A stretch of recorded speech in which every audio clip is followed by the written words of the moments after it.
বাংলা ভাষায় ব্যঞ্জনবর্ণের ভূমিকা ব্যাপক। ব্যঞ্জনবর্ণকে উপস্থাপনের জন্য বিভিন্ন মাধ্যম ব্যবহার করতে হয়, যেমন অল্প প্রাণ মহাপ্রাণ, ও ঘুষ ঘুষ, নাসিক্য। আবার বর্গের মাধ্যমেও ব্যঞ্জনবর্ণকে উপস্থাপন করা হয়।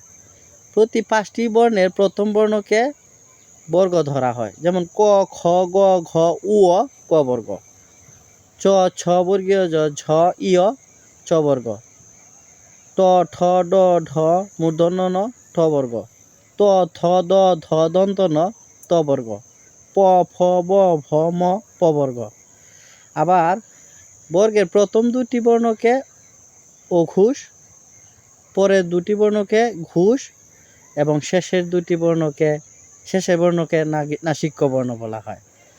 বর্গের প্রথম এবং তৃতীয় বর্ণকে অল্প প্রাণ এবং দ্বিতীয় ও চতুর্থ বর্ণকে মহাপ্রাণ বলে উপস্থাপন করা হয়।